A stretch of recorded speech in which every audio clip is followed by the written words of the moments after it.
मेरा नाम सीमा है।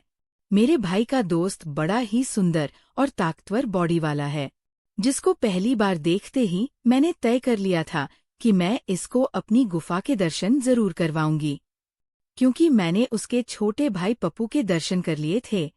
कम से कम 9 इंच लंबा पाइप उसके पास था। मैं दिल्ली में पली पड़ी हूँ। मेरी आंखें नीली और बाल गहरे काले हैं और मैं 5 फीट 5 इंच लंबी हूँ।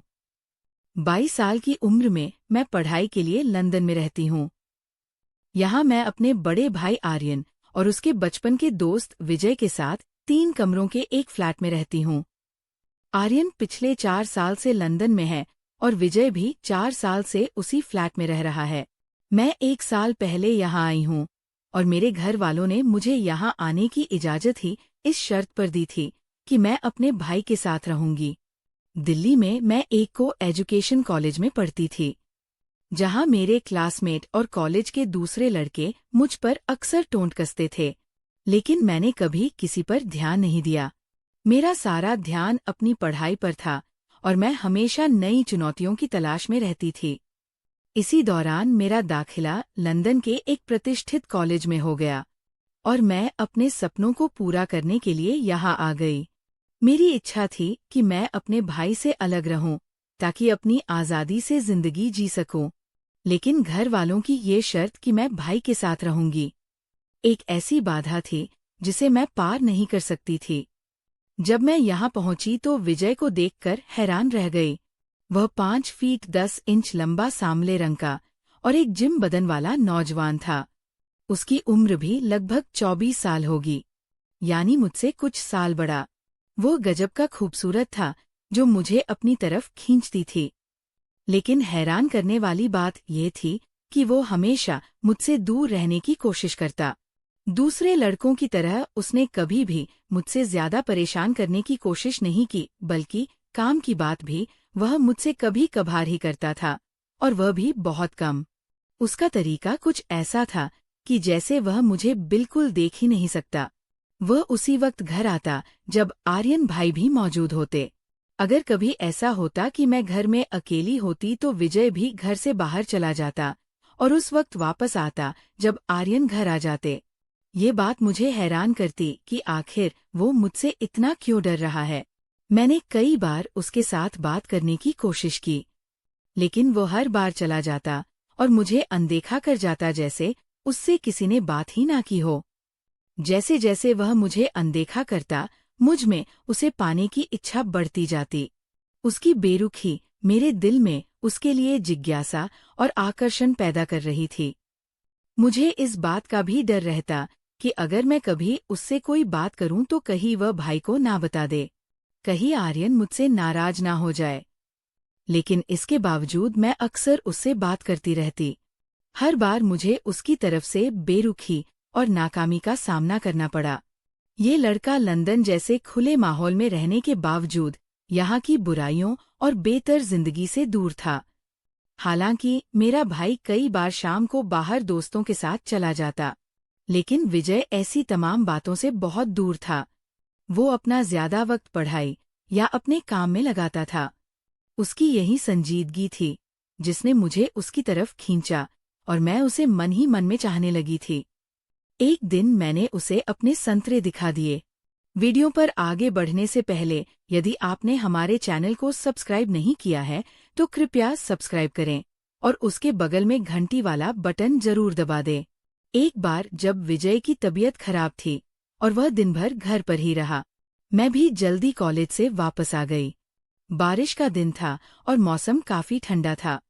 आर्यन भाई उस वक्त अपनी नौकरी पर थे, इसलिए मैंने विजय के लिए चाय बनाई और उसे दे दी। मैंने देखा कि वह काफी बेचैन महसूस कर रहा था। उसने मेरे हाथ से चाय का कप लिया और खामोशी के साथ बैठकर पीने लगा। उसके चेहरे पर थकान साफ दिख रही थी। मैं भी एक कप लेकर उसके कमरे में कुर्सी पर बैठ गई और उससे बातें करने लगी। मैंने उससे पूछा कि तबीयत कैसी है, क्या कुछ खाना पसंद करोगे? वह मुझे किसी बात का जवाब नहीं देता और खामोश रहता। अपनी नजरें कभी अपने लैपटॉप पर रखता तो कभी खिड़की से बाहर बारिश को देखता। वह मुझे अनदेखा कर रहा था। लेकिन मैं ढीठ बनकर उसके सामने बैठी रही और दिल में सोचा कि देखती हूँ ये मुझे कब तक अनदेखा करता है। मेरा मकसद सिर्फ उससे बात करना नहीं था, बल्कि मैं उसकी करीबी महसूस करना चाहती थी। ये जानना चाहती थी कि उसके दिल में क्या चल रहा है। बातों के दौरान जब मैंने देखा कि वो मेरी तरफ ध्यान नहीं दे रहा, तो मैंने उससे सीधे सीधे ये पूछ ही लिया कि वह मुझे अनदेखा क्यों करता है। तो वो कहने लगा, तुम मेरे दोस्त की बहन हो, और मेरे ख्याल में दोस्त की बहन अपनी बहन के बराबर होती है। मैं तुम्हारी इज्जत करता हूँ, इसीलिए तुमसे दूरी रखता हूँ। मैंने उससे कहा, दोस्त की बहन दोस्त भी तो हो सकती है, बल्कि एक बेहतरीन दोस्त। वो मेरी बात सुनकर थोड़ी देर खामोश हो गया। उसके चेहरे पर उलझन के निशान थे। मैंने इस मौके का फायदा उठाया और उसे अपने दिल की बात कह दी। मैं तुम्हें चाहती हूँ और तुम्हें पाकर रहूंगी। तुम मेरी जिंदगी का हिस्सा बन चुके हो। मेरी बात सुनकर वह कुछ देर हैरत से मेरी तरफ देखता रहा। फिर कहने लगा, ये बात ठीक नहीं है। अगर तुम्हारे भाई को मालूम हो गया तो वो तुम्हें कुछ नहीं कहेगा, बल्कि सारा इल्जाम मुझ पर डाल देगा। हमारी दोस्ती बरसों पुरानी है। मैं नहीं चाहता कि हमारी दोस्ती में दरार आए। ये रिश्ता आर्यन के लिए बहुत अहमियत रखता है। मैंने उसको कहा, तुम इसकी फिक्र ना करो। ये बात मुझ पर छोड़ दो। मैं सब संभाल लूंगी। उस दिन मुझे काफी हद तक कामयाबी मिली। मुझे लगा कि उसके अंदर भी दिल है और मैं उसके दिल तक पहुंच सकती हूँ। उसकी हिचकिचाहट और फिक्रमंदी ने मुझे ये यकीन दिलाया कि वह भी मुझे कुछ ना कुछ महसूस करता है। अब मुझे उसके दिल से डर दूर करना था और उसे ये यकीन दिलाना था कि इस रिश्ते में कोई खतरा नहीं है। खैर, इसी तरह वक्त गुजरता गया और अगले 2 हफ्तों तक मुझे कोई खास कामयाबी नहीं मिली। विजय का बर्ताव अभी भी एहतियाती था, हालांकि वो पहले से थोड़ा कम अनदेखा करने लगा था। इसी दौरान मेरे भाई आर्यन को रात के वक्त एक नई नौकरी मिल गई, जहां पहले वाली नौकरी से दुगना ज्यादा वेतन था। वह इस प्रस्ताव पर बहुत खुश था। मैंने भाई से बात की। वह ये नौकरी ना करें क्योंकि मैं रात के वक्त घर में अकेली रहूंगी और मुझे अकेलेपन से डर लगता है। तो वो कहने लगा, अकेली क्यों? विजय भी तो घर में ही होता है। विजय भी उस वक्त हमारे पास ही मौजूद था, अपने लैपटॉप पर काम कर रहा था। मैंने उस वक्त उसकी मौजूदगी का फायदा उठाते हुए कहा, विजय तो ऐसे होता है जैसे घर में कोई है ही नहीं। आप होते हैं तो मुझे अकेलेपन का एहसास नहीं होता। आपके साथ बातें भी कर लेती हूँ। दिल बहल जाता है, लेकिन विजय तो मुझसे बात करने से भी भागता है। मेरी बात सुनकर आर्यन भाई हंसने लगे और विजय को संबोधित करके कहने लगे, क्यों विजय, क्या बात है? ये तुम्हारी शिकायत कर रही है। लगता है तुम्हारी तन्हाई से उसे बोरियत होती है।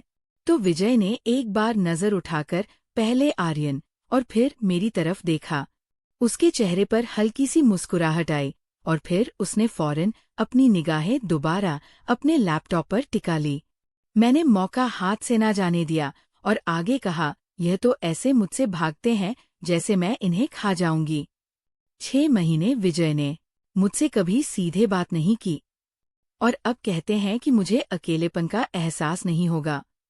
मैंने और ज्यादा नाटकीय अंदाज में कहा, आर्यन भाई, जब कभी आप घर पर ना हो और विजय घर आ जाए और घर में आपको ना पाकर ये तो बाहर निकल जाते हैं। मुझे लगता है अगर आपने रात की ड्यूटी वाली नौकरी शुरू कर ली तो ये भी घर नहीं आया करेंगे और मुझे बिल्कुल अकेला छोड़ देंगे। मेरी बात सुनकर भाई जोर से हंसने लगे और विजय को एक बार फिर संबोधित करके कहने लगे, विजय, क्या ये सच कह रही हैं? तुम्हें शर्म नहीं आती? तो उसने एक बार फिर अपना सिर उठाकर मुझे देखा। उसकी आंखों में हल्की सी चमक थी और कुछ कहने ही वाला था कि आर्यन भाई बीच में बोल पड़े और कहने लगे, विजय, मुझे तुम पर और बहन तुम दोनों पर भरोसा है। मेरा ख्याल है कि मेरी गैर मौजूदगी में आइंदा मेरी बहन को अकेलेपन का एहसास नहीं होगा। विजय, तुम इसका ख्याल रखोगे? आर्यन भाई की बात सुनकर विजय बोला। आर्यन, दरअसल उसने अपनी बात शुरू ही की थी कि आर्यन भाई फिर बोल पड़े, बस अब ये विषय बंद करो और बहन जा चाय बना कर ला। सब मिलकर चाय पीते हैं और ये बात यही खत्म। मैं उठकर किचन में चली गई। वापस आई तो कमरे का माहौल पूरी तरह बदल गया था और दोनों कह कहे लगाकर हंस रहे थे। ऐसा लग रहा था जैसे कोई पुरानी मजाकत चल रहा हो। मैं चाय की ट्रे लेकर कमरे में दाखिल हुई और हम लोग चाय पीते रहे। इस दौरान मैंने देखा कि विजय बात करते करते चोरी चोरी मुझे देखता है और फिर मुझसे नजरें मिलते ही निगाह दूसरी तरफ कर लेता है, जिस पर मुझे खुशी महसूस हुई कि आखिरकार मुझे कामयाबी मिल रही है। मेरे ख्याल में ये पहली बार था कि विजय मेरी तरफ नजर उठाकर देख रहा था। उसकी आंखों में एक नई सी शरारत थी। पहले तो मुझसे बात भी नहीं करता था, अपनी नजर नीचे रखता था या इधर-उधर देखता रहता था। ये एक छोटी सी लेकिन अहम कामयाबी थी। अगले दिन भाई ने विजय से कहा, विजय, कल से तुम अपनी नौकरी पर जाते हुए बहन को उसके कॉलेज छोड़ दिया करना और वापसी ये खुद लोकल ट्रांसपोर्ट पर आ जाया करेगी। मैं रात को ड्यूटी पर रहूंगा। तुम इसका ख्याल रखना, मुझे कोई शिकायत ना मिले और तुम भी विजय को ज्यादा तंग ना करना वरना तुम्हारी भी खैर नहीं। ये सुनकर मुझे दिल में सुकून मिला। अगले रोज सुबह नाश्ते के बाद जब विजय नौकरी पर जाने लगा तो मैं जल्दी से उसकी गाड़ी का सामने वाला दरवाजा खोलकर बैठ गई।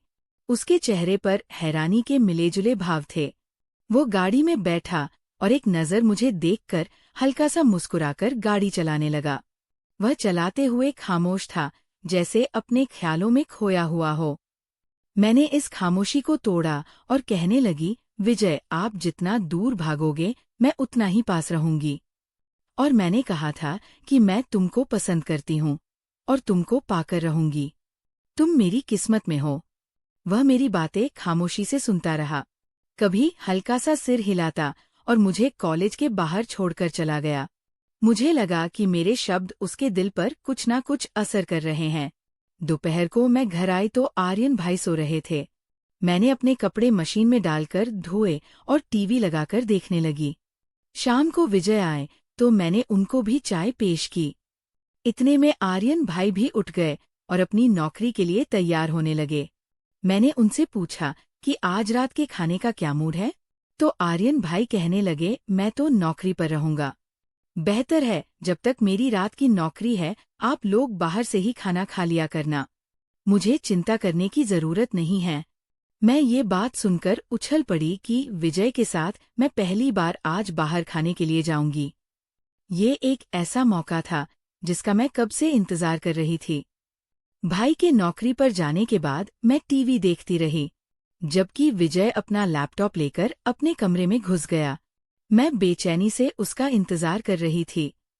रात को 10 बजे जब भूख की शिद्दत बढ़ने लगी, मैंने विजय के कमरे का दरवाजा बिना ताला लगाए खोला और कहा, आज क्या आपने भूख हड़ताल कर रखी है? अगर ऐसा है भी तो इसमें मेरा क्या कसूर है? आपको कुछ नहीं खाना तो मुझे तो भूखा ना रखें।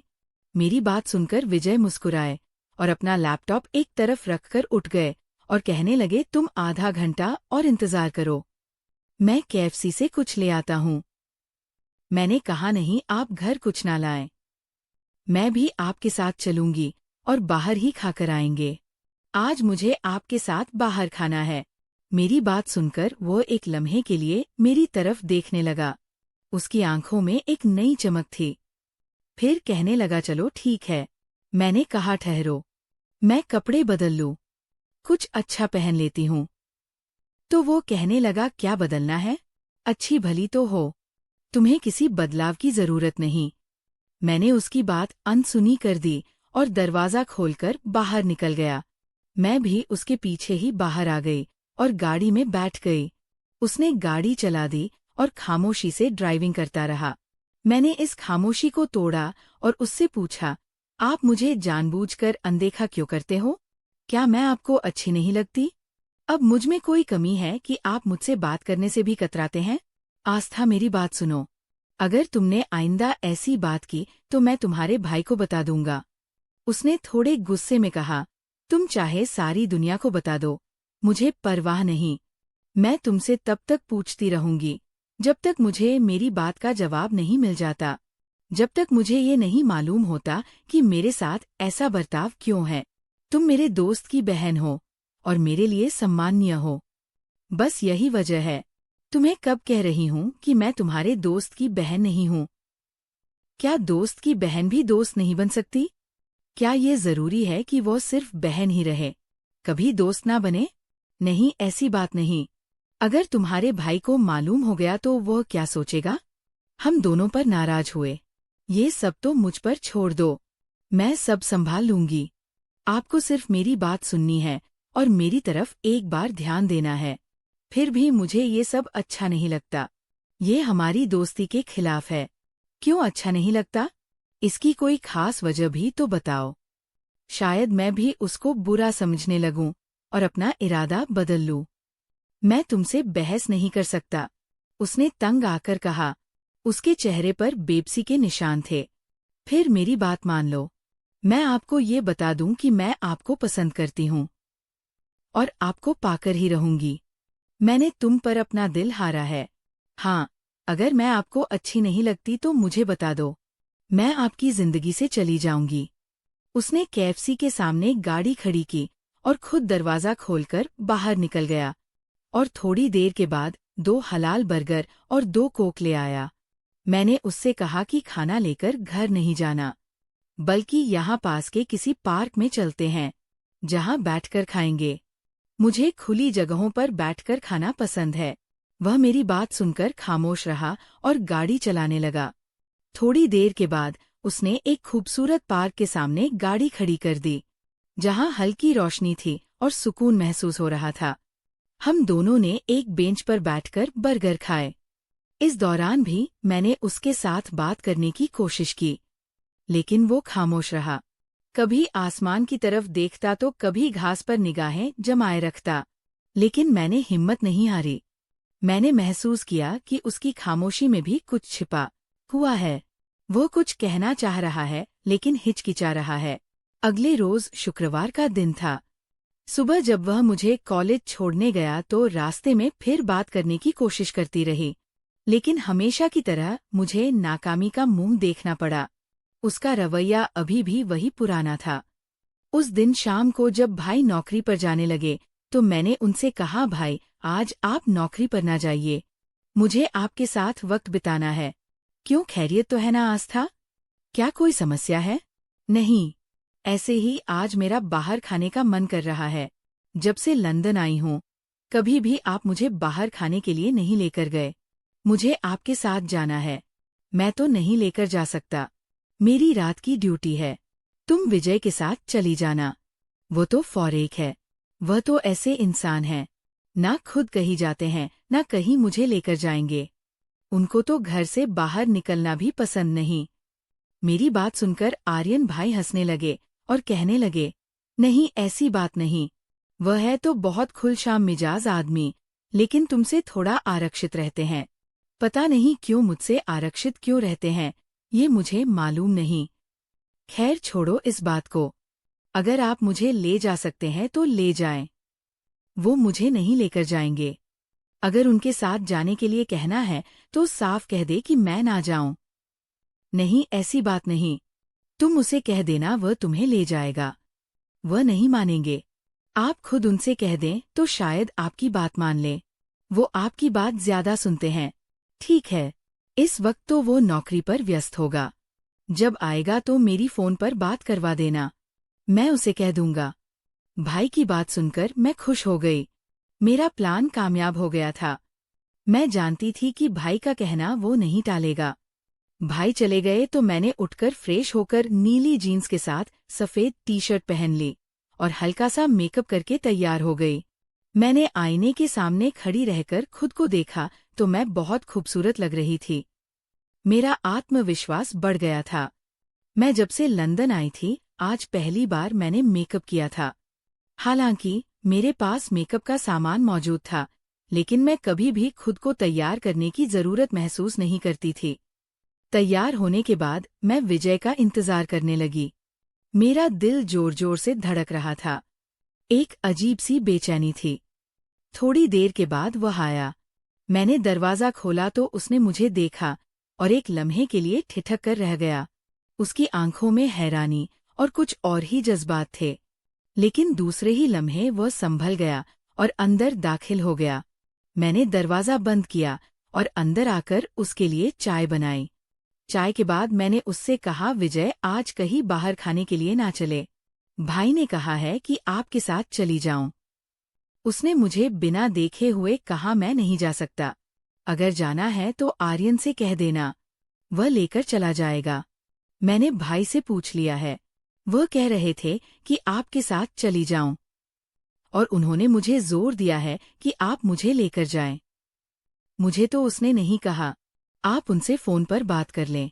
नहीं, मैं नहीं करता उससे बात और ना ही तुम्हें लेकर जाऊंगा। मेरे पास वक्त नहीं है और मुझे बाहर जाने का मूड नहीं है। मैंने विजय की बात सुनी और अपने फोन से भाई का नंबर मिलाया। जब बेल बजी तो मैंने फोन विजय को पकड़ा दिया। ये लो, भाई से बात कर लो, वह आपसे बात करना चाह रही है। नहीं, मैं नहीं करता, उसने फोन मेरी तरफ बढ़ाते हुए कहा। उसके चेहरे पर सख्ती थी। मैंने फोन पकड़ लिया और जैसे ही भाई ने फोन उठाया, मैंने रोने वाले अंदाज में कहा, भाई, मैंने क्या कहा था? विजय मुझे नहीं लेकर जाएंगे। आप खुद ही मुझे मना कर देते। मैं कितनी अकेली महसूस कर रही हूँ। नहीं, ऐसे कैसे हो सकता है? तुम मेरी बात विजय से करवा दो। भाई ने हैरानी से कहा, वह आपसे बात करने को भी तैयार ही नहीं। वह तो कह रहे हैं कि उनको मुझसे बाहर जाने का बिल्कुल मूड नहीं है। ठीक है, मैं उसको खुद फोन करता हूँ। भाई ने फोन बंद कर दिया। अगले ही लम्हे विजय के फोन पर घंटी बजने लगी। विजय ने मेरी तरफ गुस्से भरी निगाहों से देखते हुए फोन उठाया। हेलो, क्या हाल है आर्यन? फिर उसने मुझ पर नजर डाली और भाई से कहने लगा, क्या मैं कैसे ले जा सकता हूँ इसको? यार मुझे काम है, मेरी बात तुम समझते क्यों नहीं? दूसरी तरफ से भाई ने जाने विजय को क्या कहा। विजय ने मेरी तरफ देखा और फोन बंद कर दिया और मुझे कहने लगा, ठीक है, लेकिन जाना कहाँ है? किसी अच्छे से होटल पर चलते हैं जहाँ लाइव म्यूजिक हो। नहीं, मैं तुम्हें होटल पर नहीं ले जा सकता, आज मेरा मूड नहीं है। नहीं तो मैं फिर भाई से बात करती हूँ। मैंने उसे फिर धमकी दी। एक तो तुम भाई की धमकी बहुत देती हो। तुम्हारा भाई मुझ पर कोई हाकिम तो नहीं लगा हुआ कि मैं उसके डर से तुम्हारी हर जायज नाजायज बात मानूं। उसने अब थोड़ा सा मजाक से कहा, तो ठीक है, अब भाई से बात कर लें और उनको कह दे कि मैं नहीं ले जा सकता। मैंने भी थोड़ी शरारत की। ठीक है, लेकिन एक बात सुन लो, वहां जाकर कोई ऐसी वैसी हरकत नहीं करनी और तुम तैयार हो जाओ। मैं भी कपड़े बदल लेता हूँ। मैं तैयार हूँ, आप तैयार हो लें। वैसे इसी तरह भी आप बहुत हैंडसम लग रहे हो, मैंने मुस्कुराकर कहा। उसने फिर मेरी तरफ देखा। उसकी आंखों में एक नई सी शरारत और हल्की सी हंसी थी। वह अपने कमरे में घुस गया। थोड़ी देर के बाद कपड़े बदलकर बाहर निकल आया और मुझे कहने लगा, चलो जल्दी करो और वापस भी जल्दी आना है। उस वक्त रात के लगभग 9 बज रहे थे। मैं जल्दी से बाहर निकली और गाड़ी में बैठ गई। उसने दरवाज़ा लॉक किया और गाड़ी में आ बैठा और ड्राइविंग करने लगा। हम लोग लंदन के एक बड़े होटल के बाहर पहुंचे, जहां उसने एक जगह गाड़ी पार्क की और हम अंदर चले गए। अंदर दाखिल हुए तो अंदर तेज अंग्रेजी संगीत चल रहा था और माहौल बहुत रोशन था। हमने खाली टेबल ढूंढा और बैठ गए। ऐसे ही बैठे रिटर्न के बाद मैंने विजय से कहा, यहाँ ऐसे ही बैठे रहेंगे, अब कोई ड्रिंक वगैरह भी लेनी है? वो कहने लगा, तुम बैठो, मैं कुछ ले आता हूँ। मैंने उससे कहा, नहीं आप बैठे, मैं लेकर आती हूँ। आप थक गए होंगे। वो उठने लगा, लेकिन मैं उससे पहले उठ चुकी थी, जिस पर वो बैठ गया और उसने अपने पर्स से मुझे कुछ पैसे दिए। मैंने ड्रिंक के 2 गिलास लिए और टेबल पर आ गई। ड्रिंक देखकर वो गुस्से के अंदाज में बोला, ये क्या ले आए हो? मैंने तुमसे कहा था कोक लानी है, लेकिन तुम ये उठा लाई। उसके चेहरे पर नाराजगी साफ दिख रही थी। मैंने उससे कहा कि आपको ड्रिंक नहीं पीनी तो ना पिए, मैं दोनों गिलास पी लूंगी और आपके लिए कोक ले आती हूँ। उसने मुझे कहा, मैं नहीं पीता और तुम्हें भी नहीं पीने दूंगा, लेकिन मैंने जिद की तो वो खामोश हो गया। मैं फिर उठी और उसके लिए कोक ले आई और टेबल पर बैठकर ड्रिंक का गिलास उठाकर पीने लगी और विजय भी एक एक घूंट कोक पी रहा था। थोड़ी देर के बाद मैंने अपना गिलास फिर उठाया और पूरा गिलास पी लिया और उसके बाद हम घर आए और मैं सो गई और मुझे नींद आ गई। वह रात मेरे लिए एक यादगार रात थी। सुबह 6 बजे के करीब मैं उठी तो टीवी लाउंज में आर्यन भाई और विजय बातें कर रहे थे। मैं बाहर निकली। विजय और भाई को गुड मॉर्निंग कहा। भाई ने मुझे देखा और कहने लगे, उठ गई, शहजादी साहिबा सुबह से चाय के इंतजार में बैठे हैं। मुझे शर्मिंदगी महसूस हुई, लेकिन विजय ने मुझे सोने नहीं दिया। वह बता रहा था कि तुम लोग रात को होटल में गए थे और तुमने उसे कितना तंग किया। आस्था, तुमने देखा ना विजय कितना अच्छा है, वह तुम्हारा कितना ख्याल रखता है। मैं घबराई हुई थी, कुछ ना बोली और बाथरूम में घुस गई। नहाकर फ्रेश हुई और फिर मैंने जाकर चाय बनाई और उनके पास ही आप बैठी और इंतजार करने लगी कि कब भाई मेरी क्लास लेना शुरू करते हैं। मगर ऐसा कुछ ना हुआ। भाई का अंदाज ऐसा था जैसे वह मेरी शरारतों से लुत्फ ले रहे हो। थोड़ी देर के बाद भाई चाय पीकर सोने के लिए अपने कमरे में चले गए और मैंने चोरी चोरी विजय की तरफ देखा तो वह मेरी तरफ देखकर हल्का हल्का सा मुस्कुरा रहा था। उसकी आंखों में एक नई चमक थी। मैंने नजरें नीची कर ली और थोड़ी देर बाद फिर नजरें उठाकर उसकी तरफ देखा और उसको कहा, सॉरी। किस बात की सॉरी? उसने पूछा। उसके चेहरे पर मासूमियत थी। वो मैंने आपको रात को बहुत तंग किया और भाई को भी सब बता दिया। नहीं, कोई बात नहीं।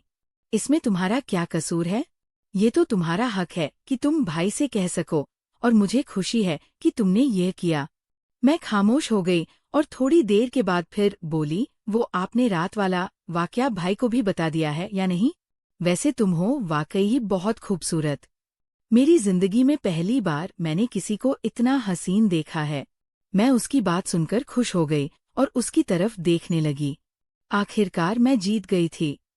विजय मेरी जिंदगी में आने वाला पहला लड़का था और मैं पहली बार उसके मुंह से अपनी तारीफ सुन रही थी। उसके शब्द मेरे दिल को छू गए। मैं उठकर कमरे में चली गई और बेड पर औंधी होकर लेट गई। मुझे अब हर चीज अच्छी लग रही थी और हर चीज पर प्यार आ रहा था। पूरी दुनिया हसीन लग रही थी। मैंने तकिया लिया और उसे जोर से अपने सीने के साथ लगा लिया, जैसे मैंने अपने सपनों को थाम लिया हो। खैर, अब हमारी दोस्ती की शुरुआत हो चुकी थी और मुझे उम्मीद थी कि ये दोस्ती जल्द ही मोहब्बत में बदल जाएगी। खैर, दिन गुजरते गए, हमारी करीबी बढ़ती गई। विजय अब मुझसे ज्यादा खुलकर बात करने लगा था। एक रोज मेरी तबीयत खराब थी और मैं कॉलेज नहीं गई।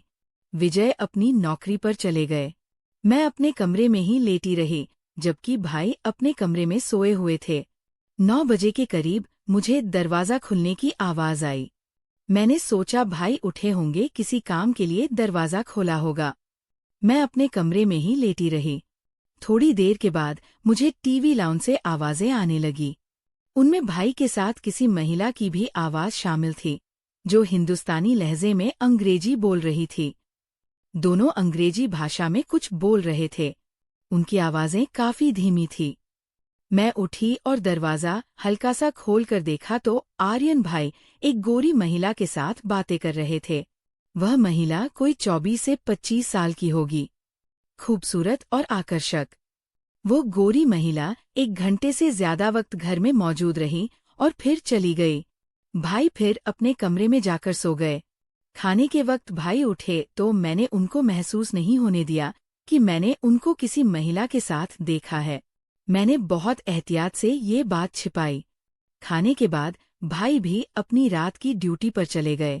थोड़ी देर के बाद विजय आए और हम लोग बाहर खाने के लिए गए। उस दिन मौसम अच्छा था और हमने एक रेस्टोरेंट जाने का फैसला किया। वहां पहुंचकर हमने खाना ऑर्डर किया और इस दौरान मैंने सभी घटनाओं से उनको अवगत कराया। अपने भाई और उस महिला की मौजूदगी के बारे में बताया तो उसने बताया कि वह लड़की मांस सीधी है और उसके भाई के साथ काफी अरसे से दोस्ती है। आस्था, तुम्हारे आने से पहले वो अक्सर घर आती थी, लेकिन तुम्हारे आने के बाद आर्यन ने उसे घर आने से मना कर दिया था ताकि तुम्हें कोई परेशानी ना हो। वह तुम्हारी इज्जत करता है। आज आर्यन को मालूम नहीं था कि तुम कॉलेज नहीं गई, इसीलिए उसे बुला लिया। ये सुनकर मुझे आर्यन भाई पर थोड़ा गुस्सा आया, लेकिन विजय ने मुझे समझाया कि वह ऐसा क्यों कर रहा था। एक दिन जब हम लोग बाहर खाने से वापस आए, मैंने चाय बनाई और साथ में बिस्किट ले आई। चाय पीते हुए मैंने एक बिस्किट उठाया और विजय के मुंह में डाल दिया। वह मेरी तरफ देखने लगा। उसके चेहरे पर हैरानी के साथ एक दिलकश मुस्कुराहट थी। खैर, उसने कहा, कुछ नहीं, और बिस्किट खा लिया। अब मैं उम्मीद कर रही थी कि वह भी मुझे बिस्किट खिलाएगा, लेकिन ऐसा कुछ ना हुआ। वो सिर्फ मुस्कुराकर मेरी तरफ देखता रहा। खैर, चाय के बाद मैंने बर्तन उठाए और उसके बाद आकर सोफे पर बैठ गई और मैं उसे देख रही थी। वह भी मेरी तरफ देखने लगा।